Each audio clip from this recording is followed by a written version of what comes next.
வணக்கங்க. நம்ம கரும்பு பயிர் பார்த்துட்ருக்கோம். 65 நாள் 75 நாளுக்குள் பயிர் குட்டக்க நேர்பை இருக்கும். எங்கள் மாமா கரும்பு பயிர் போட்டிருக்காரு பாருங்கள். மஞ்சள் ஓட்டி நல்லா புழுதி ஜம்பரக்கு அது செம்மோடு கொல்லமோடு மண் நல்லா தண்ணி வளம் இருக்கிறவங்க நல்லா கரும்பு பயிர் போடலாம். எப்படி அருமையாக இருக்குது பாருங்கள். நல்லா ஒரு 2 ஏக்கராவில் போட்டிருக்காரு. 4 ஏக்கரா போட்டார். ஃபஸ்ட்டு 2 ஏக்கரா போட்டார், அப்புறம் 4 ஏக்கரா போட்டாப்புல கரும்பு தோட்டம். இந்த மஞ்சள் ஓட்டுறதுக்கெலாம் வந்து ஏக்கருக்கு 1700 1500 ரூபாயிலேருந்து 2000 வரைக்கும் வாங்குகிறாங்க. ஆல்மோஸ்ட்டு போட்டு பக்காவாக பயிர் சூப்பராக இருக்குது. பார்த்தீங்கன்னாவே தெரியும், ஃபுல்லு கரும்பு காடு தான். மாமா ஒருத்தர் போட்டிருக்காரு. அவருக்கு ஒரு 12 ஏக்கரா இருக்குது. தண்ணி நல்லா நீர் வசதி நல்லா இருக்குதுங்காட்டியும் தண்ணி வசதி நல்லா இருக்கணுங்க. அப்போ தான் அந்த மாதிரி தோட்டம் கரும்பு தோட்டம்லாம் போடணும். இங்கேருந்து 4 பக்கமும் நல்லா கரும்பு பயிராக இருக்கும்.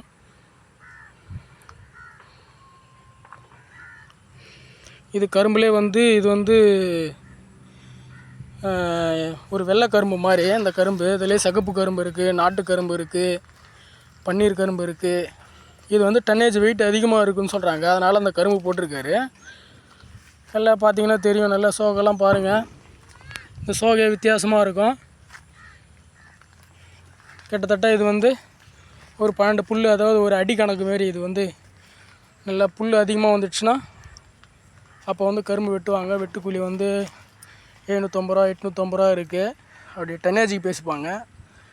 ஆள் கிடைக்கிறது இது ஆள் பிடிச்சி எடுத்து வந்து டன்னேஜிக்கு வந்து நம்ம கூட்டுறவு சொசைட்டி மூலிமா தான் வந்து இந்த கரும்புலாம் வந்து ஏற்றி அனுப்புகிறாங்க சக்கரை ஆலைங்களுக்கு. நிறைய தண்ணி வசதி இருக்கிறவங்க, நிறைய நிலம் இருக்கிறவங்க இந்த மாதிரி கரும்பு போட்டுடலாம். ஒரு கட்டை போட்டால் ஒரு 10 வருஷம் நல்ல மெயின்டெனன்ஸ் இருந்தால் 10 வருஷம் வரைக்கும் இது பண்ணலாம். பாருங்கள், ஒரு குத்தில் எவ்வளோ இருக்குது பாருங்கள். 1 2 3 4 5 வரைக்கும் இருக்குது. 5 6 வரைக்கும் இருக்குது. சில இதில் 1 2 இருக்குது. நல்லா பார்த்தீங்கன்னாவே தெரியும்.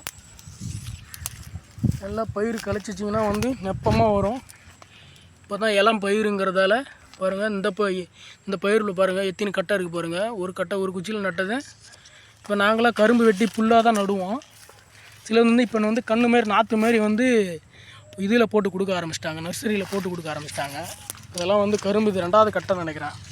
பார்த்தீங்கன்னா இதை எரிச்சிருப்புறாங்க பாருங்கள். கட்டை போட்டது இன்னும் ஃப்ரண்ட்டில் இருக்குது. நல்லா அருமையாக சிகப்பு கரும்பு இருக்குது. சிகப்பு கரும்பு போட்டிங்கன்னா இன்னும் நல்லா சும்மா கூடுதலாக நல்லா இருக்கும். அது கூட நல்லா அருமையாக இருக்கும். நாட்டு கரும்பு போடலாம். இதெல்லாம் வந்து நல்லா டன்னேஜி வருதுன்னு சொல்லிட்டு நல்லா அருமையாக போட்டிருக்காங்க. நீங்களும் ட்ரை பண்ணுங்கள். அதிக நிலம் வச்சுருக்கவங்க நீங்களும் போடலாம் கரும்பு நல்ல வசதியாக. நம்ம தமிழ்நாட்டு முறையில் இதுமாரி ஒரு நடவு முறை இருக்குது. இப்போ கியூபா, இன்னும் பெரிய பெரிய கியூபா நாட்டெல்லாம் பார்த்திங்கன்னா கரும்பு நடவு முறையே வேறு மாதிரி இருக்கும்.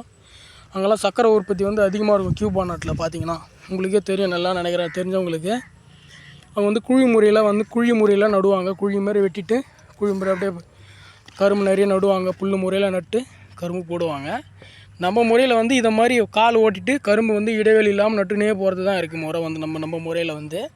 நம்ம புது மெத்தட்லாம் நம்ம தமிழ்நாட்டில் கொண்டு வரல. அது மாதிரி புது மெத்தட்லாம் வந்து படித்த இளைஞர்கள்லாம், ஒரு இன்ஜினியர் வந்து நல்லா படித்தவங்க பட்டதாரிங்கள்லாம் வந்து விவசாய மெத்தடு புதுசாக வந்து உருவாக்கக்கூடிய நாலேஜை வந்து கொண்டு வரணும். இப்போ வந்து நிறைய விவசாயம் பண்ணுறவுடைய தன்மை வந்து குறைஞ்சிக்கிட்டே வருது. யங்ஸ்டர் மத்தியில் இருக்கணும். ஏன்னா இன்னும் கொஞ்சம் நாள் போனால் விவசாயத்தை கார்ப்பரேட் பண்ண ஆரம்பிச்சிருவான். அதனால் யங்ஸ்டர்லாம் வந்து நல்ல ஒரு புது மெத்தடெலாம் உருவாக்கி ஒரு எளிமையான மெத்தடில் கொண்டு வரணும். அதான் நான் நினைக்கிறேன். நன்றி, வணக்கம்.